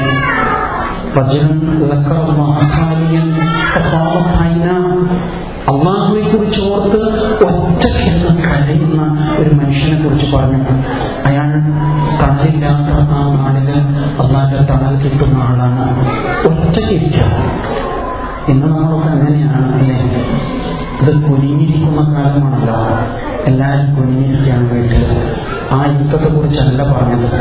അള്ളാഹുവോടൊപ്പം കുനിഞ്ഞിരിക്കുക, അള്ളാഹുവോടൊപ്പം ഒറ്റക്കാവുക. അത് നമ്മൾ പരിശീലിക്കേണ്ട ഒരു കാര്യമാണ്. അള്ളാഹുവെ ദിക്ർ ചെയ്തുകൊണ്ട് ആ ദിക്റിൽ അങ്ങനെ അലിഞ്ഞു ചേർന്ന് കഴിച്ചു കൂട്ടുക എന്നത് ദീനിന്റെ ഭാഗമല്ലേ? ഇഅ്തികാഫ് പഠിപ്പിച്ചിട്ടുണ്ടല്ലോ നമ്മെ, അല്ലേ? ഇരിക്കുന്നവൻ തന്റെ പാപങ്ങളെ ബന്ധിച്ചിടുകയാണ്, ആത്മബന്ധനത്തിൽ ഏർപ്പെടുകയാണ്, സ്വയം അള്ളാഹുവിന് വേണ്ടിയിട്ട് ബന്ധിതനാവുക. എന്നിട്ട് പടച്ചവന്റെ കൂടെ അവന്റെ വീട്ടിലങ്ങനെ കഴിച്ചുകൂട്ടുക. എന്തൊരു സുഖമായിരിക്കും! ദുനിയാവിന്റെ കല്ലുകളൊക്കെ മാറ്റി മൊബൈലൊന്ന് സ്വിച്ച് ഓഫ് ചെയ്തിട്ട് ഒരു മണിക്കൂറെങ്കിലും അങ്ങനെ പള്ളിയിൽ കഴിച്ചുകൂട്ടിയാൽ വല്ലാത്തൊരു സുഖമുണ്ടാവും. പക്ഷെ നമ്മെ ഇത് ഒറ്റയ്ക്കിരിക്കാൻ ആളുകൾ അനുവദിക്കില്ല. നമ്മൾ പ്രസംഗമൊക്കെ കേട്ടിട്ട് പള്ളിയിൽ ഒറ്റയ്ക്കിരുന്നാൽ അപ്പൊ നമ്മുടെ കൂട്ടുകാരൻ വന്നിട്ട് വിളിക്കും, അല്ല നീ എന്തെങ്കിലും ഒറ്റയ്ക്കിരിക്കുന്നത്, എനിക്കെന്തെങ്കിലും വിഷമമുണ്ടോ എന്ന് ചോദിക്കും. കാരണം ആ ശീലം നമുക്ക് നഷ്ടപ്പെട്ടു പോയിരിക്കുന്നു. ഒരു ഹദീസ് ഇങ്ങനെ പറയുന്നുണ്ട്, തഫക്കുറു സാഅ ഖൈറും മിൻ ഇബാദത്തി സന. സൂറ ആല ഇംറാനിലെ ഇന്ന ഫീ ഖൽഖി സമാവാതിയുടെ വ്യാഖ്യാനത്തിൽ വരുന്ന ഒരു ഹദീസ്. ഒരു നിശ്ചിത സമയത്തെ ചിന്ത, അള്ളാഹുവെ കുറിച്ചുള്ള ചിന്തയിൽ പൂർണ്ണമായും മനസ്സിനെ പ്രവേശിപ്പിച്ചുകൊണ്ട് ഒരാൾ കഴിച്ചു കൂട്ടുമ്പോൾ അതൊരു വർഷത്തെ ഇബാദത്തിനേക്കാളും പ്രയോജനകരമായിരിക്കും. ആന്തരികമായിട്ട് അങ്ങനെ ഒരു ശ്രമം നമ്മിൽ ഉണ്ടാവണം. നമ്മെക്കുറിച്ച് മറ്റുള്ളവർ പറയുന്നത് നമ്മൾ പ്രകോപനം കൊള്ളുന്നവരാണ്, പെട്ടെന്ന് പൊട്ടിത്തെറിക്കുന്ന ബാഹ്യമായ പ്രതികരണങ്ങൾ വല്ലാതെ സൃഷ്ടിക്കുന്ന ആളുകളാണ്. നിങ്ങൾ മറ്റു മതത്തിലെ ഭക്തന്മാരെ ശ്രദ്ധിച്ചിട്ടുണ്ടോ? അവർ വളരെ ശാന്തപ്രകൃതരായിരിക്കും, വളരെ ശാന്തമായിട്ട് സംസാരിക്കുന്ന, നന്നായിട്ട് പുഞ്ചിരിക്കുന്ന, പ്രകോപിതരാകാത്ത പ്രകൃതമുള്ളവരാണ്. പക്ഷെ അങ്ങനെയല്ല. നമ്മുടെ നാട്ടിലെ മുസ്ലിം ഭൂരിപക്ഷ മേഖലകളൊക്കെ പലപ്പോഴും ഇളകി മറിയുകയാണ്. വല്ലാത്ത വികാരത്തള്ളിച്ചയാണ് നമുക്ക്. ആ അവസ്ഥയിൽ നമുക്ക് മനസ്സ് മാറിക്കിട്ടണമെങ്കിൽ ഈ അർത്ഥത്തിൽ ഒറ്റയ്ക്കിരുന്ന് അള്ളാഹുവുമായിട്ട് കഴിച്ചുകൂട്ടാൻ വേണ്ടിയിട്ട് ശ്രമിക്കണം. അത് വളരെ പ്രധാനമാണ്. എന്നിട്ട് ഓർത്തെടുക്കണം കാര്യങ്ങൾ. അങ്ങനെ ഓർത്തെടുത്ത് കഴിഞ്ഞുപോയ ജീവിതത്തെ ഒരു വീണ്ടും വിചാരത്തിന് വിധേയമാക്കുമ്പോൾ തീർച്ചയായും കരച്ചിൽ വരും. ആ കണ്ണിനെ കുറിച്ച് റസൂലുള്ളാഹി പറഞ്ഞത്, 2 കണ്ണുകൾ, നരകത്തിൽ സ്പർശിക്കാത്ത 2 കണ്ണുകളുണ്ട്. അതിലൊന്ന് ഐനുൻ ബക്കത് മിൻ ഖശ്യത്തില്ലാ, പടച്ചവനെ പേടിച്ച് കരയുന്ന കണ്ണാണ്. നമ്മൾ കരയാൻ എപ്പോഴാണ്? വേണ്ടപ്പെട്ടവർ മരണപ്പെട്ടാൽ കരയും, അല്ലെങ്കിൽ വേണ്ടപ്പെട്ടവർക്ക് രോഗം വന്നാൽ കരയും, അല്ലെങ്കിൽ സാമ്പത്തിക ഞെരുക്കമോ മറ്റെന്തെങ്കിലും ആഘാതങ്ങൾ വരുമ്പോൾ കരയും. പക്ഷെ പടച്ചോനെ ഓർത്തിട്ട് അള്ളാഹു നൽകിയ നിഅമത്തുകളെ കുറിച്ച് ഓർത്ത് കരയണ്ടേ? കരയാൻ കഴിയണം. സംഭവിച്ചു പോയ അബദ്ധങ്ങളെ കുറിച്ച് ഓർത്ത് കരയാൻ തോന്നണ്ടേ? തീർച്ചയായിട്ടും തോന്നണം. അങ്ങനെ കരയുന്ന ഒരു നിർമ്മല മനസ്സിന്റെ ഉടമയായി തീരുക എന്നത് വലിയ പുണ്യമാണ്, നിസ്സാര കാര്യമല്ല. രണ്ടാമത്തെ കണ്ണ് അല്ലാഹുവിന്റെ മാർഗത്തിൽ ഉറക്കമൊഴിക്കുന്ന കണ്ണ്.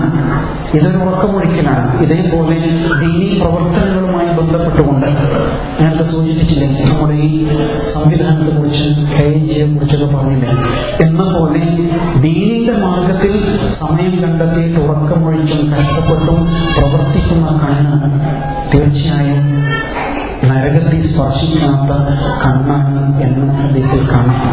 ആ അർത്ഥത്തിൽ ചില സ്വകാര്യ സമ്പാദ്യങ്ങൾ നേടിയെടുക്കണം.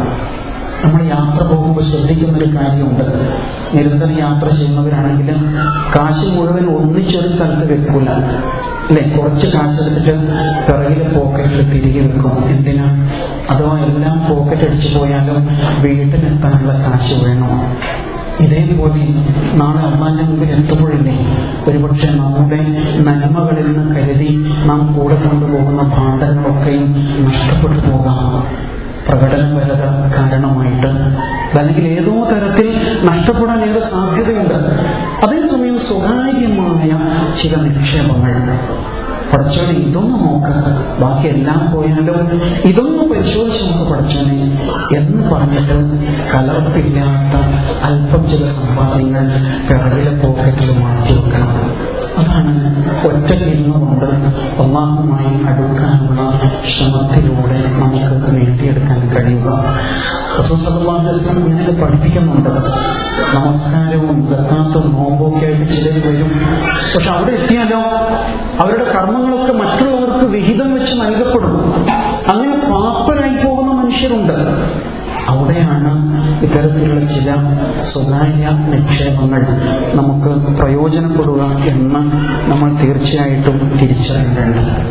നമ്മൾ മാറാൻ തീരുമാനിക്കാൻ ഒരു മാറ്റം സംഭവിക്കുന്നു.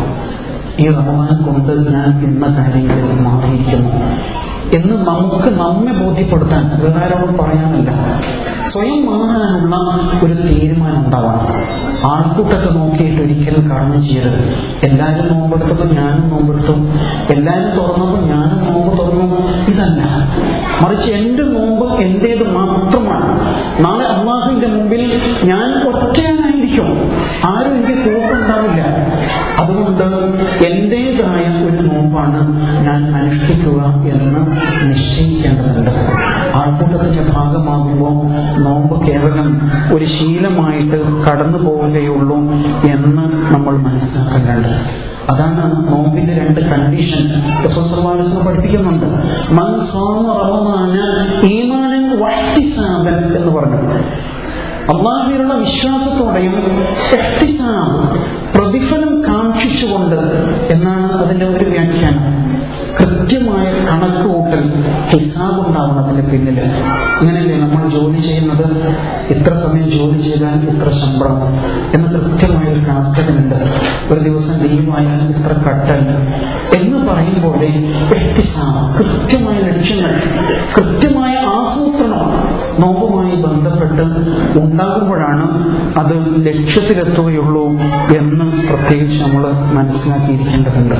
ആ അർത്ഥത്തിൽ ഇൻഷാ അല്ലാഹ് വരാനിരിക്കുന്ന റമദാനിനെ സ്വാഗതം ചെയ്യാൻ നമുക്ക് കഴിഞ്ഞാൽ തീർച്ചയായും ആത്മഹർഷത്തിന്റെ വസന്തമായിരിക്കും നമുക്ക് ലഭിക്കാൻ പോകുന്നത്. ചെറിയ ചെറിയ പ്രയാസങ്ങൾ മുമ്പിലുണ്ട്. ഒരുപക്ഷെ നിങ്ങളെ സംബന്ധിച്ചിടത്തോളം ചൂട് കാലത്താണ് നോമ്പ്, നാട്ടിലും പെരുമഴ കാലമായിരിക്കും. അത് ഓർക്കുമ്പോൾ തന്നെ വല്ലാത്തൊരു വിഷമം ഉണ്ടാകും. സമയവും നാട്ടിനേക്കാൾ ഒരുപക്ഷെ ഇവിടെ കൂടുതലായിരിക്കും. പക്ഷേ അല്ലാഹുവിൽ നിന്ന് തീർച്ചയായും മഹത്തായ പുണ്യം അതനുസരിച്ച് നമുക്ക് കൊയ്തെടുക്കാൻ കഴിയും. നിങ്ങളെക്കുറിച്ച് ഓർക്കുമ്പോൾ, പ്രവാസ ലോകത്തെക്കുറിച്ച് ഓർക്കുമ്പോൾ യഥാർത്ഥത്തിൽ വർഷം മുഴുവൻ നോമ്പെടുക്കുന്നവരാണ് പ്രവാസികൾ എന്നാണ് തോന്നുന്നത്. നോമ്പ് നോറ്റ് കാത്തിരിക്കാന്ന് പറയില്ലേ, ഒന്ന് വീട്ടിലെത്താൻ വേണ്ടി നോമ്പ് നോറ്റ് കാത്തിരിക്കാം, അല്ലേ? ഉറ്റവരെയും ഉടയവരെയും കാണാൻ വേണ്ടി നോമ്പ് നോറ്റ് കാത്തിരിക്കാം. ജീവിതത്തിൽ ഒരുപാട് ആഗ്രഹങ്ങൾ, ഒരുപാട് ഉദ്ദേശങ്ങൾ, നല്ല ലക്ഷ്യങ്ങൾ സാധ്യമാകാൻ വേണ്ടിയിട്ട് നോമ്പ് നോറ്റ് ഇവിടെ കഴിച്ചു കൂട്ടുന്നവരാണ് നിങ്ങൾ പ്രവാസികൾ. അങ്ങനെ ചിന്തിക്കുമ്പോൾ നിങ്ങൾ മുഴുവൻ സമയവും നോമ്പിൽ തന്നെയാണ് എന്നാണ് തോന്നുന്നത്. കാരണം അത്രമാത്രം വലിയ ഒരു ത്യാഗമാണ് നിങ്ങൾ ഓരോരുത്തരും നെഞ്ചേറ്റിയിട്ടുള്ളത് എന്ന കാര്യത്തിൽ യാതൊരു സംശയമില്ല. അതേസമയത്ത് അല്ലാഹുവിന്റെ ദീൻ വളരെ ലളിതമാണ്. നോമ്പിനെ കുറിച്ച് പറഞ്ഞുകൊണ്ട് അല്ലാഹു സുബ്ഹാനഹു വ തആല യുരീദുല്ലാഹു ബിക്കുമുൽ യുസ്ര വലാ യുരീദു ബിക്കുമുൽ ഉസ്ര, തികച്ചും മാനുഷികമായ എല്ലാ പരിഗണനകളും അല്ലാഹുവിന്റെ ദീൻ നമുക്ക് നൽകുന്നുണ്ട്. പ്രയാസപ്പെടുക എന്നുള്ളത് ഉണ്ടല്ലോ, നോമ്പിന്റെ ഒരു അനുഭൂതിയാക്കിയിട്ട് മാറ്റാൻ കഴിയുക എന്നാണ് പ്രധാനം. അല്ലാഹു സുബ്ഹാനഹു വ തആല ഇസ്ലാമിന്റെ ഈ പ്രകൃതി, ശുദ്ധ പ്രകൃതിയെ ഉൾക്കൊള്ളുവാൻ വേണ്ടി തന്നെയാണ് നോമ്പിനെ നിശ്ചയിച്ചിരിക്കുന്നത്. ഇസ്ലാമിൽ സന്യാസമില്ല. അങ്ങനെയുണ്ടല്ലോ, സർവസംഘ പരിത്യാഗത്തിൻ്റെതായ എല്ലാം വിട്ടെറിഞ്ഞ് ഉത്തരവാദിത്തങ്ങളിൽ നിന്ന് ഒളിച്ചോടുന്ന സന്യാസം ഇസ്ലാമിലില്ല. അതേപോലെ തന്നെ കേവല ഭൗതികതയെ വാരിപ്പുണർന്നുകൊണ്ട് സ്വയം നഷ്ടപ്പെട്ടു പോകുന്ന അവസ്ഥയും ഇസ്ലാമിലില്ല. അവ രണ്ടിനും ഇടയിൽ തികച്ചും യുക്തിഭദ്രമായ പ്രായോഗികമായ സമീപനമാണ് ഇസ്ലാമിന്റെ. അയ്യാമം മഅദൂദാത്ത് എന്ന പ്രയോഗത്തിൽ അതുകൊണ്ട് നിശ്ചിത ദിവസം, നിശ്ചിത മണിക്കൂർ, നിശ്ചിത മിനിറ്റ്, നിശ്ചിത സെക്കൻഡ്, നിശ്ചിത സമയത്ത് തുടങ്ങിയിട്ട് നിശ്ചിത സമയത്ത് തന്നെ ഇത് അവസാനിക്കണം. കൂടുതൽ ഭക്തി ആഗ്രഹിച്ച് നോമ്പ് നീട്ടിക്കൊണ്ടുപോയാൽ അയാൾക്ക് നോമ്പില്ല. കൂടുതൽ ദിവസങ്ങൾ, റമദാൻ അല്ലാത്ത കാലത്ത് തുടർച്ചയായി നോമ്പെടുക്കലിനെ ഇസ്ലാം ശക്തമായിട്ട് വിലക്കിയിട്ടുണ്ട്. കാരണം ആ അർത്ഥത്തിലുള്ള ആത്മഹത്യാപരമായ നിലപാട് സ്വീകരിക്കരുത് എന്ന് തന്നെയാണ് പ്രകൃതി മതം നമ്മെ പഠിപ്പിക്കുന്നത്. അതിനാൽ ഈ റമദാൻ തീർച്ചയായും നന്മയുടെ പൂക്കാലമായി, പുണ്യങ്ങളുടെ വസന്തമായി തീരുവാൻ വേണ്ടിയിട്ട് നാം മുന്നൊരുക്കം നടത്തേണ്ടതുണ്ട്. ഇനി അങ്ങോട്ടുള്ള ദിനരാത്രങ്ങൾ നിരന്തരമായ ആലോചനയുടേത് ആയിരിക്കേണ്ടതുണ്ട്. നിരന്തരമായ ആലോചന. ഞാൻ എവിടെ നിൽക്കുന്നു, ഞാൻ എന്ത് ചെയ്യണം, ഞാൻ എത്രത്തോളം മാറണം എന്നതിനെ കുറിച്ചുള്ള ആലോചന ഇനി അങ്ങോട്ടുണ്ടാവണം. അതേപോലെ തന്നെ നിരന്തരമായ പ്രാർത്ഥനയും, പടച്ചവനെ ഈ റമദാനിനെ ഞങ്ങൾക്ക് എത്തിച്ചു തരണമേ എന്ന പ്രാർത്ഥന. അല്ലാഹുമ്മ ബല്ലിഗ്നാ റമദാൻ.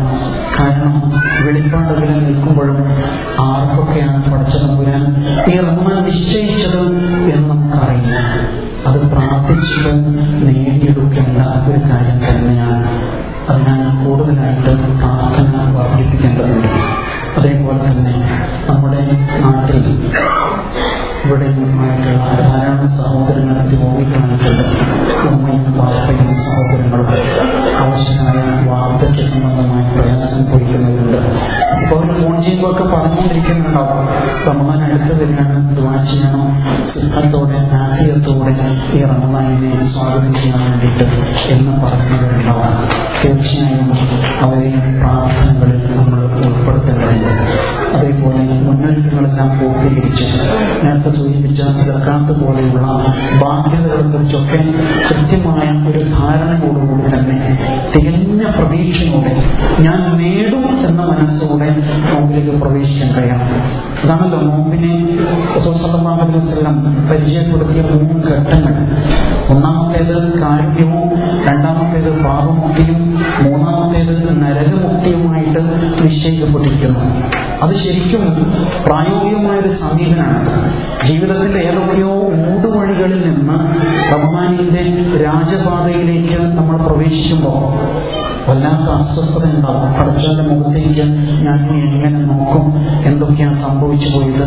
അങ്ങനെയല്ല. പഠനത്തില്ല. അല്ലാഹുവിന്റെ കാരുണ്യത്തെ കുറിച്ച് നിങ്ങൾ നിരാശപ്പെടരുത് എന്ന് പടച്ചവൻ തന്നെ പറയുന്നത്. എന്ത് സംഭവിച്ചാലും അല്ലാഹു പിന്നെ വിളിക്കാണ്, യാ ഇബാദി, എന്റെ അടിമകളെ. നമ്മോടൊരാൾ തെറ്റ് ചെയ്താൽ അയാൾ വഞ്ചകനാണ് അല്ലെങ്കിൽ ക്രൂരനാണ്, പിന്നെ നമ്മൾ അയാൾ അങ്ങനെ വിളിക്കാം. ഒരാൾ മദ്യപിച്ചാൽ അയാൾ കള്ളുകൂടിയനാണ്, ഉടൻ നമ്മൾ മുദ്ര ചാർത്തും. ഒരാൾ പലിശ ഇടപാട് നടത്തിയാൽ അയാൾ പലിശക്കാരനാണ്, ഉടൻ നമ്മൾ പറയും. പക്ഷെ എല്ലാം സംഭവിച്ചിരിക്കാവുന്ന തന്റെ സൃഷ്ടിയെ പടച്ചോൻ വിളിക്കുന്നതിനാണ് എന്റെ അടിമകളെ. ഉമ്മ മക്കളെ വിളിക്കുമ്പോൾ അതിന് വലിയ പ്രതീക്ഷയുണ്ട്. അല്ലദീന അസ്റഫു അലാ അൻഫുസിഹിം, സ്വന്തത്തോട് അതിര് കവിഞ്ഞു പോയ, അമിതത്വം പുലർത്തിയ എന്റെ അടിമകളെ, ലാ തഖ്നതു മിൻ റഹ്മത്തില്ലാഹ്, അള്ളാന്റെ കാരുണ്യത്തിന് നിങ്ങൾ നിരാശപ്പെട്ടു പോകരുത്. വല്ലാത്തൊരു വിളിയാണ്. അതാണ് നമ്മുടെ പ്രതീക്ഷ.